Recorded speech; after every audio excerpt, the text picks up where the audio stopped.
Alhamdulillah, Alhamdulillahi Rabbil Alameen, wal aqibatu lil muttaqeen, wassalatu wassalamu ala Sayyidina Muhammadin wa ala alihi wa ashabihi ajma'in, amma ba'd. Qala Allahu ta'ala fil Qur'anil Kareem, a'udhu billahi minash shaitanir rajeem, bismillahir rahmanir rahim. Inna Allaha wa malaikatahu yusalluna 'alan nabi ya ayyuhalladhina amanu sallu 'alaihi wa sallimu taslima. Allahumma salli ala sayyidina Muhammadin wa ala ali sayyidina Muhammadin alladhi qurinatil barakatu bidatihi wa muhayya wa ta'attaratil awalimu bitibi dhikrihi wa rayya. எல்லா புகழும் புகழ்ச்சியும் அல்லாஹ் ஜல்ல சுப்ஹானஹு தஆலா ஒருவனுக்கு உரித்தாகட்டுமாக. ஆமீன். நபிகள் நாயகம் ஸல்லல்லாஹு அலைஹி வஸல்லம் அவர்கள் மீதும் அனைத்து சஹாபாக்கள், தாபிஈன்கள், தபா தாபிஈன்கள், உலமாக்கள், ஷுஹதாக்கள், அக்தாபுகள், அவுலியாக்கள், குறிப்பாக இங்கே குழுமி இருக்கிற நம் அனைவரின் மீதும், முஸ்லிம் சமூகத்தினர் அனைவரின் மீதும் அல்லாஹ்வின் அன்பும் அருளும் குறைவின்றி நிறைவாக உண்டாகட்டுமாக. ஆமீன். அல்லாஹ் தஆலா நாம் ரமலானில் செய்த அனைத்து நல் அமல்களையும், நோன்புகளையும், திலாவத்துகளையும் கபூல் செய்வானாக. எதிரிகளின் சூழ்ச்சியிலிருந்து இஸ்லாமியர்களை அல்லாஹ் பாதுகாப்பானாக. இஸ்லாமியர்களின் சொத்துக்களை அல்லாஹ் பாதுகாப்பானாக. மஸ்ஜிதுகளை, மதரசாக்களை, முஸ்லிம்களின் வியாபார ஸ்தலங்களை, வீடுகளை அல்லாஹ் பாதுகாப்பானாக. பலஸ்தீன் மக்களுக்கு அல்லாஹ் தஆலா சந்தோஷமான வாழ்க்கையை தருவானாக. அவர்களுக்கு மகிழ்ச்சியை தருவானாக. வாழுகிற காலமெல்லாம் லா இலாஹ இல்லல்லாஹ் முஹம்மது ரசூலுல்லாஹ் என்ற திருக்கலிமாவை விளங்கி அதன்படி வாழ்ந்து ஈமானோடு மரணிக்கிற மிக உயர்ந்த நல்ல நசீபி அல்லாஹ் நம் அனைவருக்கும் தருவானாக. ஆமீன். நாம் எல்லாம் பெருநாளை கொண்டாடிய அடுத்த நாள் வழமை போல இஸ்லாமியர்கள் மீது அவர்களுடைய சொத்துக்களை அபகரிப்பதற்காக வேண்டி வக்ஃபு திருத்த சட்டம் என்கிற அடிப்படையில் மத்திய அரசாங்கம் ஒரு வெறுக்கக்கூடிய அரசியலை, வெறுப்பு அரசியலை செய்து கொண்டிருக்கிறது. ஆடு நினைகிறது ஆடு நினைவதை பார்த்து ஓநாய் கவலைப்பட்டதாம் என்கிற பழமொழிக்கு ஏற்ப நம்முடைய இஸ்லாமிய மார்க்கத்தில் ஷரியத் சட்டம் என்பது அல்லாஹ்வால் கொடுக்கப்பட்டது. அது வக்ஃபு சட்டமாக இருந்தாலும் சரி, வாரிசுரிமை சட்டமாக இருந்தாலும் சரி, ஜகாத்தின் சட்டமாக இருந்தாலும் சரி, எல்லாம் அல்லாஹ் நமக்கு ஏற்படுத்தி கொடுத்தவைகள். அதில் எந்த விதமான குறைகளும் பிழைகளும் திருத்துவதற்கு உட்பட்டது கிடையாது. பரிபூர்ணமான எல்லா காலத்திற்கும் ஏற்றமான சட்டம்தான் நம்முடைய ஷரியத் சட்டம். ஒரு மனிதர் தனக்கு சொந்தமான ஒரு இடத்தை ஒரு மஸ்ஜிதிற்கோ அல்லது ஒரு மதரசாவிற்கோ வக்ஃபு செய்கிறார் என்று சொன்னால் ஏராளமான நிபந்தனைகள் மார்க்கம் சொல்லித் தருகிறது. முஸ்லீமாக இருக்க வேண்டும், அறிவுள்ளவராக இருக்க வேண்டும். அறிவுள்ளவராக இருந்தால்தான் அவரிடத்திலிருந்து அந்த வக்ஃபை இஸ்லாம் ஏற்றுக்கொள்ளும். எப்படி அறிவுள்ளவர் மீது தொழுகை கடமையோ, அறிவுள்ளவர் மீது தான் நோன்பு கடமையோ, ஜகாத் கடமையோ, ஹஜ்ஜு கடமையோ, இன்ன பிற அமல்கள் எல்லாம் அறிவுள்ளவர் மீது தான் கடமை. முஸ்லீமாக இருக்க வேண்டும், புத்தி சுவாதீனம் உள்ளவராக இருக்க வேண்டும். ஒருவருக்கு கொஞ்சம் புத்தி சுவாதீனம் குறைவாக இருக்கிறது என்று சொன்னால், அறிவில் கொஞ்சம் குறைவுள்ளவராக இருக்கிறார் என்று சொன்னால் அவர் மீது மார்க்க நிபந்தனைகள், சட்டங்கள் எதுவும் இல்லை. அதுபோல்தான் வக்ஃபை குறித்து ஏராளமான நிபந்தனைகள் நமக்கு மார்க்கம் சொல்லித் தருகிறது. ஆனால் அதிலே சில திருத்தங்களை கொண்டு வருகிறேன் என்று சொல்லி அந்த சொத்துக்களை அபகரிப்பதற்காக வேண்டி வக்ஃபு சொத்துக்களை மத்திய அரசாங்கம், பாசிச அரசாங்கம் யாருக்கு விரும்புகிறதோ அவர்களுக்கு அன்பளிப்பு செய்வதற்காக வேண்டி, அதிலே உரிமை கொண்டாடுவதற்காக வேண்டி சில திருத்தங்களை கொண்டு வந்திருக்கிறது. பல ஆண்டுகளாக அவர்களுடைய திட்டங்களில் ஒன்று இது. எப்படி பாபர் மஸ்ஜிதை இடித்து ராமர் கோயிலை கட்ட வேண்டும் என்று அவர்கள் பல ஆண்டுகளுக்கு முன்னால் திட்டம் தீட்டினார்களோ, அதுபோல இன்னும் பலவிதமான சரியத்திற்கு மாற்றமான, இஸ்லாமியர்களுக்கு எதிரான, இந்திய வாழ் முஸ்லிம்களுக்கும் மட்டுமல்ல இந்துக்களுக்கு எதிரான பல சட்டங்களையும் அவர்கள் வைத்திருக்கிறார்கள். வக்ஃபு சட்டத்தை கொண்டு வந்ததை போல ராமர் கோயிலுக்கு அருகில் இருக்கக்கூடிய ஏராளமான இந்துக்கள், ஏழை இந்துக்களினுடைய இடங்களை எல்லாம் அபகரித்திருக்கிறார்கள். அவர்களினுடைய வீட்டை இடித்துவிட்டு பல லாட்ஜுகளை கட்டுவதற்காக வேண்டி ராமர் கோயிலுக்கு வரக்கூடியவர்கள் அங்கே தங்க வேண்டும் என்பதற்காக வேண்டி பல ஏழை இந்துக்களின் வீட்டை இடித்திருக்கிறார்கள். மத்திய அரசாங்கம் இருக்கிறது, இது இஸ்லாமியர்களுக்கு மட்டுமல்ல எதிரானவர்கள் அல்ல, ஏழைகளுக்கு, சிறுபான்மை மக்களுக்கு, இந்துக்களுக்கு, கிறிஸ்தவர்களுக்கு அனைவருக்கும் எதிரானவர்கள். இவர்கள் செய்யக்கூடிய ஒவ்வொரு அநியாயமான காரியத்தை நாம் தட்டி கேட்க வேண்டும். அதற்கு எதிராக குரல் கொடுப்பது இஸ்லாமியர்களுடைய கடமை என்கிற அடிப்படையில் ஒரு சில விஷயங்களை நான் ஞாபகப்படுத்துகிறேன். மத்திய அரசு கொண்டு வந்திருக்கிற இந்த திருத்த சட்டம் இருக்கிறதே, எல்லா ஊர்களிலேயும் எல்லா மதத்தினர்களும் தங்களுடைய கோயில்களுக்கு, இந்துக்கள் தங்களுடைய கோயில்களுக்கு தான தர்மம் செய்கிறார்கள், கிறிஸ்தவர்கள் தங்களுடைய ஆலயங்களுக்கு தான தர்மம் செய்கிறார்கள். அதே போல நம்முடைய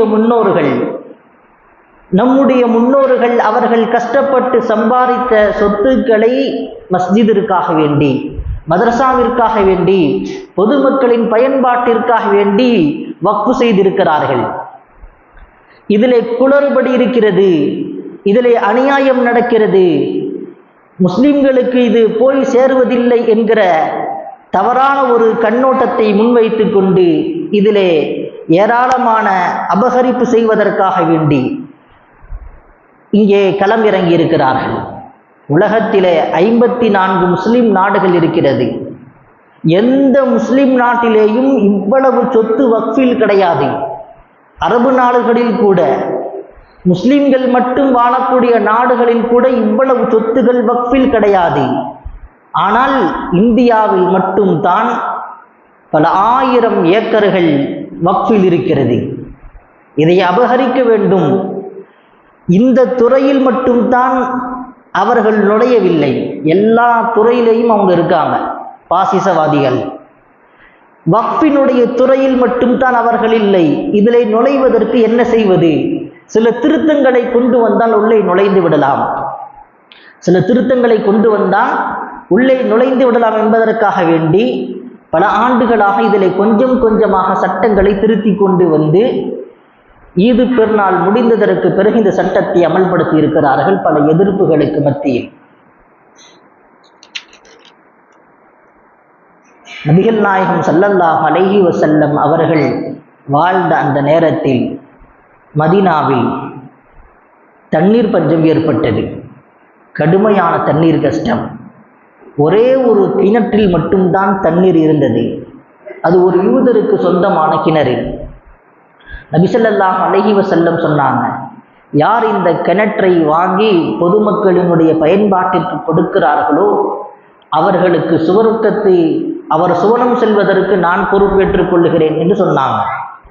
ஹஸரத் உஸ்மானே கனி ரலியல்லாஹு அன்ஹு அந்த யூதனிடத்தில் சென்று விலை பேசினான்.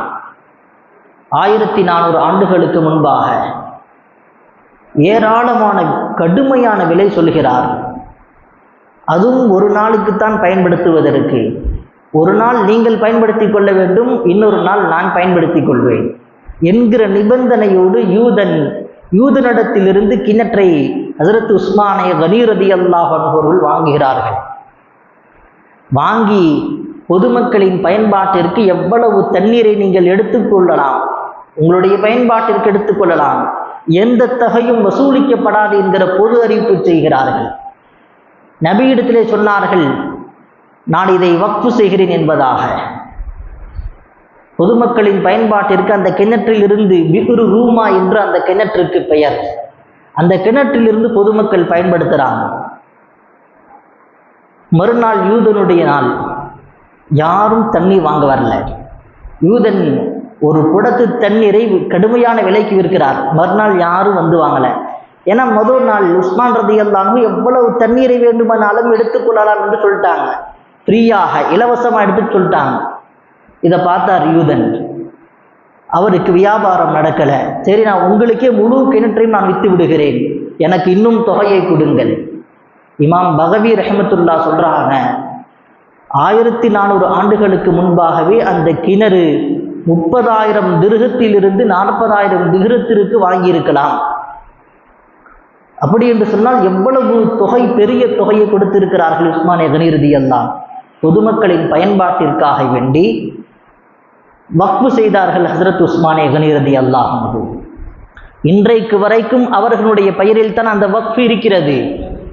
எந்த அரசாங்கமோ அரசாங்க அதிகாரிகளோ அதை யாரும் பயன்படுத்தவில்லை, உரிமை கொண்டாடவில்லை, யாருக்கும் தாரை வார்த்து கொடுக்கவில்லை, அன்பளிப்பு செய்யவில்லை, யாரையும் உரிமையாக்கவும் இல்லை. இன்றைக்கு வரைக்கும் அது பிஹ்ரு ரூமா என்று சொல்லப்படக்கூடிய அந்த கிணறு அவர்களின் வக்ஃபின் பெயரில் தான் இருக்கிறது, பொதுமக்களின் பயன்பாட்டில் தான் இருக்கிறது. மதீனாவை சுற்றி இருக்கிற, மஸ்ஜிதுன் நபவியை சுற்றி இருக்கிற ஏராளமான லாட்ஜுகள், பெரும் பெரும் கட்டிடங்கள் ஹஸரத் உஸ்மானே கனி ரலியல்லாஹு அன்ஹு அவர்களுக்கு சொந்தமான இடம், அவர்களின் பெயரில் தான் இருக்கிறது. எல்லா நாடுகளிலேயும் எல்லா மதத்தினர்களுக்கும் சில இடங்கள் வக்ஃபாக இருக்கிறது. கோயில்களுக்கு பல இடங்கள், கிறிஸ்தவ ஆலயங்களுக்கு பல இடங்கள் இருக்கிறது. ஆனால் எதிலையும் தலையிடாதவர்கள் இந்தியாவில் மட்டும்தான் இப்படிப்பட்ட மிகப்பெரிய அநியாயங்கள் நடந்து கொண்டிருக்கிறது. அதுவும் குறிப்பாக முஸ்லிம்களுக்கு மட்டும்தான் இப்படிப்பட்ட அநியாயங்கள். ஏன் கோயில்களினுடைய சொத்துகளில் முறைகேடு நடப்பதில்லையா? கிறிஸ்தவர்களுடைய சொத்துகளில் முறைகேடு நடப்பதில்லையா? எல்லா இடங்களிலும் நடக்கிறது. ஆனால் அங்கெல்லாம் தலையிடுவது கிடையாது. பாசிச அரசாங்கம் தலையிடுவது கிடையாது. வக்ஃபு சொத்தில் மட்டும் முறைகேடு நடக்கிறது. அதை நாங்கள் திருத்த வேண்டும் என்று சொல்லிக்கொண்டு அந்த வக்ஃபு சொத்துக்களை அபகரிப்பதற்கு இப்படி ஒரு வழிமுறையை கையாண்டு கொண்டிருக்கிறார்கள். வக்ஃபு என்று சொன்னாலே நிறுத்துதல் என்று அர்த்தம். அதை வியாபாரம் செய்ய முடியாது, அதை விற்பனை செய்ய முடியாது, அதை வாங்க முடியாது. எனவே அதை அடுத்தவர்கள் பயன்படுத்த முடியாது. வக்ஃபுகளுக்கு இஸ்லாம் சொல்லித் தருகிற நிபந்தனைகள் இருக்கிறதே, ஏராளமான நிபந்தனைகள் வைத்திருக்கிறார்கள். ஒரு 2-3 பேர் சேர்ந்து ஒரு இடத்திற்கு உரிமையாளராக இருக்கிறார்கள் என்று சொன்னால் ஒருவர் மட்டும் ஒரு குறிப்பிட்ட இடத்தை வக்ஃபு செய்ய முடியாது. ஒருவர் ஒரு இடத்தை வக்ஃபு செய்கிறார் என்று சொன்னால் அவருக்கு சொந்தமான இடமாக இருக்க வேண்டும். அந்த இடத்தில் வேறு யாரும் கூட்டாக இருக்கக்கூடாது. அடுத்தவரினுடைய நிலத்தை, ஒருவர் நிலத்தையோ வீட்டையோ இடத்தையோ யாரும் இன்னொரு நபர் வக்ஃபு செய்ய முடியாது. இப்படி வக்ஃபு செய்வதற்கென்று இஸ்லாம் சில வழிமுறைகளை செய்திருக்கிறது.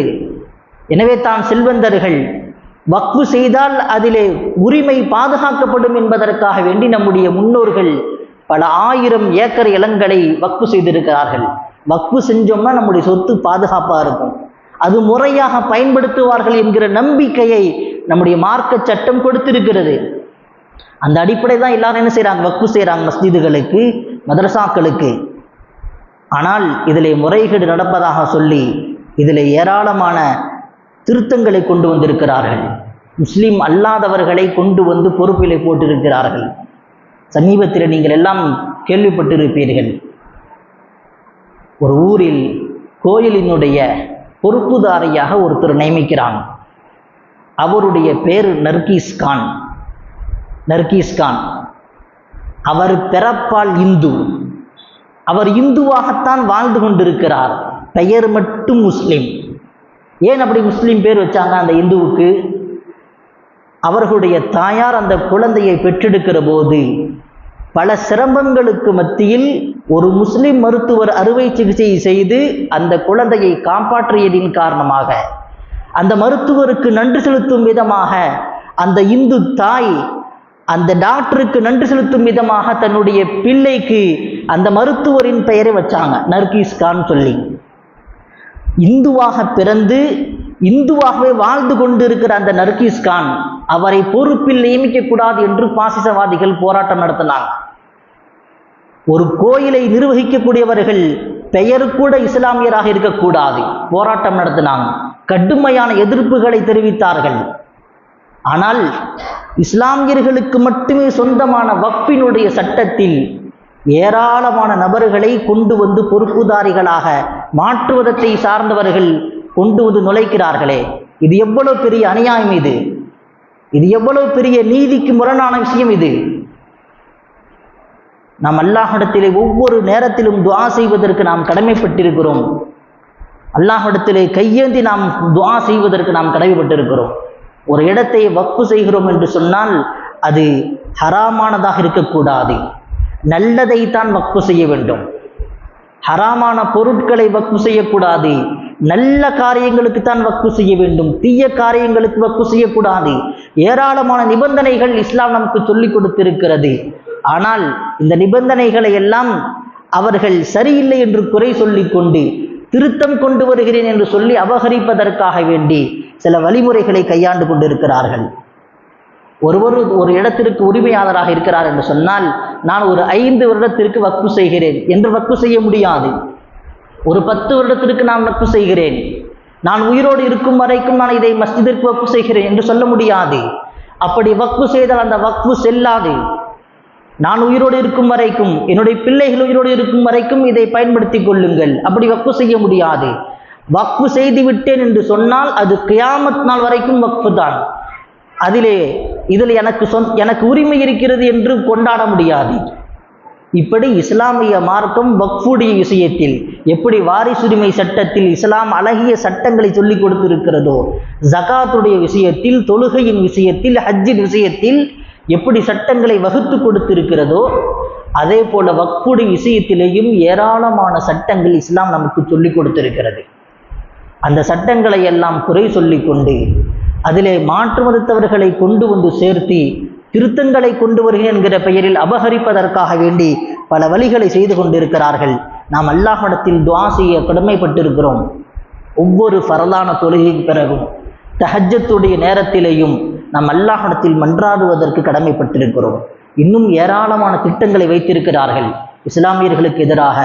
நாம் இன்னமும் நமக்கு மத்தியில் நாம் அடித்து கொண்டு ஒற்றுமை இல்லாமல் இருந்தால் இன்னும் பலவிதமான சட்டங்களை கொண்டு வந்து விடுவார்கள். அல்லாஹ் பாதுகாக்க வேண்டும். இனிமேலாவது நாம் ஒற்றுமையாக கல்வியின் விஷயத்தில் நாம் ஒன்று சேர்ந்து நம்முடைய பிள்ளைகளை படிக்க வைக்க வேண்டும், நம்முடைய பிள்ளைகளை பொறுப்புதாரிகளாக ஆக்க வேண்டும், அரசு துறைகளில் நம்முடைய பிள்ளைகளை கொண்டு வந்து அமர்த்த வேண்டும். இன்றைக்கு நிறைய இளைஞர்கள் படிக்கிறாங்க, ஆனால் அரசு வேலைக்கு வர்றாங்களான்னு பார்த்தா வருவது கிடையாது. அரசு துறை சார்ந்த வேலைகளில் வருவதே கிடையாது. இது எல்லா இடத்திலேயும் ஆளுங்கள் சொல்லிக்கொண்டே இருக்கிறார்கள். படித்த இளைஞர்கள் பொறுப்புகளுக்கு வாருங்கள், அரசு துறை சார்ந்த வேலைகளுக்கு வாருங்கள் என்று நாம் சொல்லிக்கொண்டே இருக்கிறோம். ஆனால் இதை நாம் இஸ்லாமியர்கள் கண்டுகொள்வதே கிடையாது. இன்றைக்கு இஸ்லாமியர்கள் பொறுப்புகளில் இல்லாததின் காரணமாக ஏராளமான விஷயங்கள் நசுக்கப்பட்டு கொண்டே இருக்கிறோம். எனவே நாம் இனிமேலாவது நம்முடைய பிள்ளைகளை படிக்க வைத்து அரசு துறைகளில் நாம் நம்முடைய பிள்ளைகளை கொண்டு வந்து சேர்க்க வேண்டும். அது மட்டுமல்ல, அல்லாஹ்விடத்தில் ஒவ்வொரு நேரமும் துஆ செய்யணும். நாம் முழுமையாக அல்லாஹ்வுக்கு கட்டுப்பட்டவர்களாக மாற வேண்டும். எப்படி நாம் ரமலானில் நல்லவர்களாக நாம் எப்படி வாழ்ந்தோமோ, ஒரு பாட்டு கேட்பதற்கு நாம் எப்படி வெட்கப்பட்டோமோ, ஒரு அசிங்கமான விஷயங்களை பார்ப்பதற்கு நாம் எப்படி வெட்கப்பட்டோமோ, ஒரு பொய் பேசுவதற்கு, திட்டுவதற்கு, அடுத்தவரை அடிப்பதற்கு நாம் எப்படி கூச்சப்பட்டோமோ, ரமலான் மாதம் திட்டக்கூடாது, ரமலான் மாதம் பொய் பேசக்கூடாது, இது கண்ணியமான மாதம் என்று எப்படி ரமலானில் முக்கியத்துவம் கொடுத்து நாம் இபாதத் செய்தோமோ அந்த இபாதத் தொடர வேண்டும். அல்லாஹ்விற்கு பரிபூரணமாக நாம் கட்டுப்பட வேண்டும். அப்படி கட்டுப்பட்டால் அல்லாஹ் நல்ல ஆட்சியாளர்களை தருவான். அல்லாஹுக்கு பரிபூர்ணமாக வழிபடவில்லை என்று சொன்னால் இதுபோன்று தீய ஆட்சியார்கள் தான் வருவார்கள் என்று பெருமானார் ஸல்லல்லாஹு அலைஹி வஸல்லம் சொல்லியிருக்கிறார்கள். இது எல்லாம் நமக்கு தெரிந்திருந்தும் கூட நாம் இன்றைக்கு அல்லாஹுக்கு கட்டுப்படுகிறோமா என்று ஒவ்வொரு முஸ்லீமும் நாம் சிந்தித்து பார்ப்பதற்கு கடமைப்பட்டிருக்கிறோம். நான் சரியாக தொழுகிறேனா?